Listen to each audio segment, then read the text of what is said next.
En Miami quiero saludar a Casto Cando, escritor, periodista venezolano, ganador del premio Emmy Independiente de Investigación. Interesado en la corrupción pública, en el narcoterrorismo. Casto, buena tarde. Siempre es un gusto que nos acompañes. Buenas tardes, Idania. Un gustazo para mí también estar aquí en tu programa. Casto, ayer por primera vez, Cilia Flores decidió responder en relación a sus sobrinos involucrados presuntamente en narcotráfico. Ya le habían preguntado un par de veces en la instalación de la Asamblea, pero había hecho caso omiso a estas preguntas. Ayer respondió, habló de pruebas, habló de manipulación de la información, habló prácticamente de un complot de la DEA. Bueno, yo mismo quedé sorprendido con esas declaraciones, sobre todo porque ella se pone en el centro de una conspiración que por ahora no está, digamos, ella no es el centro son sus sobrinos y obviamente toda esta organización más amplia que se ha dado por conocer aquí en Estados Unidos como el Cartel de los Flores.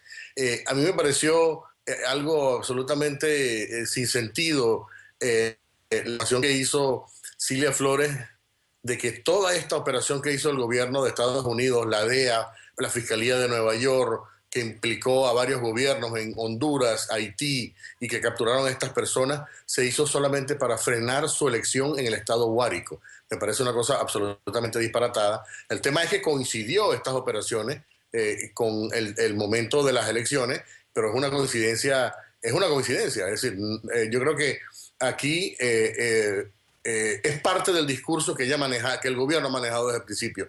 Recordemos que el tema del secuestro fue empleado por primera vez por Diosdado Cabello para explicar o para denunciar lo que estaba pasando con los narcosobrinos.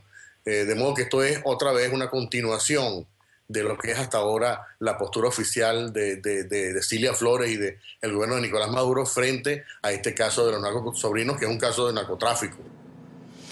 Decía Cilia Flores el día de ayer que se tenían pruebas de lo que había pasado en relación a sus sobrinos y que esto tenía que ver con un secuestro y que esas pruebas las tenían en la mano y se presentarían más adelante. Esto me lleva a preguntarte dos cosas. Estando de alguna manera la imagen de un gobierno involucrado, ¿no sería bueno presentar las pruebas lo antes posible? Y la segunda pregunta es, ¿se puede hablar de un secuestro en un operativo donde intervinieron varias autoridades? Mire, yo comenzaría por esta segunda reflexión tuya, la segunda pregunta. Yo creo que en el momento en que se produce la captura, o sea, antes de la captura hubo un tiempo de varios meses en los cuales los agentes infiltrados estuvieron comunicándose con este grupo de narcosobrinos y probablemente con otras personas, cuadrando este famoso cargamento de 800 kilogramos a través de Haití, o mejor dicho, que iba a ser enviado a través de Honduras, perdón. O sea que prácticamente, y es la primera acusación que tiene la Fiscalía Federal de Nueva York, hubo una conspiración. Todavía estas personas no habían sido capturadas, es decir, según el gobierno, no habían sido secuestradas, pero ya habían cometido el primer delito, que es conspirar. Y sabemos que en Estados Unidos la ley es tan severa para el que está conspirando como para el que materializa el sentido de lo que se propone en la conspiración. Es decir, aún si no se produjera ese envío efectivo de esos kilogramos a territorio y que llegaran, ya hay un delito muy grave, por cierto, federal, que estos ya habían cometido antes de la captura. Luego se produce el momento de la captura y obviamente la DEA, y esto es una cosa que ha ocurrido no con este caso, con todos los casos que investigan, además no solamente con Venezuela, sino con capos en Colombia, con casos que han ocurrido, por ejemplo, en Bolivia, en Ecuador, etcétera, y en otras partes del mundo también. Siempre la DEA y siempre el FBI y siempre la Fiscalía Federal exigen pruebas contundentes, es decir, videos, audios, probablemente si hay documentos o correos electrónicos, si hay llamadas telefónicas, todo eso queda. De hecho, hay una orden, de hecho ellos, de acuerdo a los papeles de la Corte, ellos pidieron acceso a las grabaciones y a los videos y a las transcripciones que tiene que la fiscalía sobre ellos mismos. Y esto es una cosa que el juez lo está permitiendo, porque esto es un proceso abierto. El otro tema de que si tienen pruebas o no, bueno, sería interesante. Van a tener que presentarlas en algún momento de forma pública y tienen que probar que no había razones. Es decir, lo que ellos probablemente están sugiriendo es que hubo algún tipo de proceso de fast track o muy rápido para extraditarlo desde Haití a Nueva York. Y posiblemente entonces, pero eso fue aprobado por el gobierno de Haití. Es decir, aquí todo ha sido, porque, repito otra vez, cada paso de la investigación tiene que llevar un apego a las leyes, precisamente para que no ocurra esto que pudieran presentar luego recursos y tratando de invalidar la acusación federal. Castro, tú has realizado varias investigaciones en los Estados Unidos en relación a venezolanos, a narcotráfico, a manejos económicos. Conoces más o menos cómo se mueve el sistema. ¿Cabe suponer que puede montarse un caso de este tipo sin tener las pruebas necesarias, dada la importancia de los familiares de los involucrados? Mira, personalmente yo creo que esto es un caso de alto perfil. Es decir, la DEA por primera vez apresa, o no por primera vez, pero en el caso de Venezuela, a unas personas que están vinculadas al más alto poder ejecutivo en Venezuela, a la familia presidencial.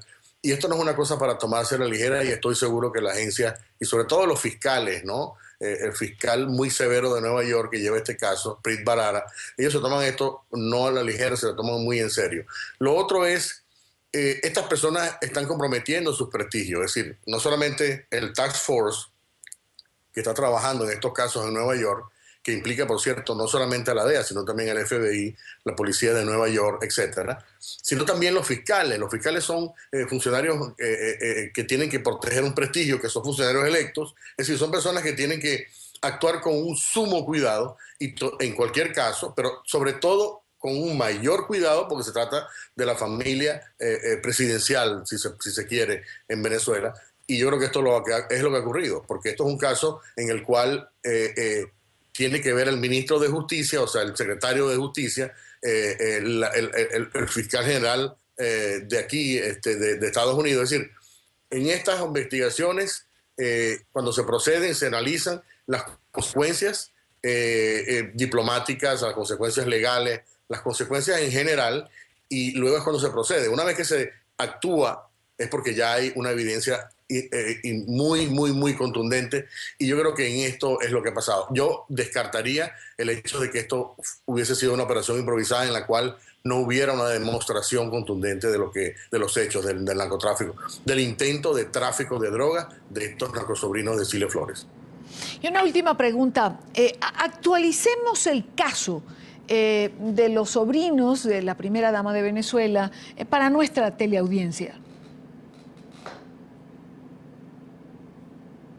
La última audiencia se produjo una declaración de no culpabilidad, lo cual abre las puertas a negociaciones. Por lo general es una medida bastante común en estos casos.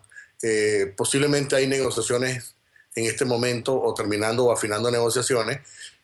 La siguiente audiencia es el 29 de febrero y allí se espera que se presente ya formalmente, digamos, las partes, o se defina si hay o no hay un acuerdo. Si ellos dicen que no hay un acuerdo, entonces ya ocurre el juicio formalmente, y la presentación de testigos, de evidencia, etcétera. Y si llega a un acuerdo, entonces ya veremos una decisión. No se puede saber si se produce un acuerdo. La única manera de saber es dependiendo de la sentencia. Si la sentencia es baja o relativamente baja en estos casos, eso es un indicativo de que se produjo un acuerdo sustancial. Entonces hay que esperar a que el juicio termine con la presentación de las evidencias, y aquí entonces es donde viene la pelea más dura del juicio. Quiero darle las gracias a Castro Cando, escritor, periodista venezolano, ganador, como les decía al comienzo, del Premio Emmy Independiente de Investigación. Gracias por estar con nosotros. Con mucho gusto, Vidania.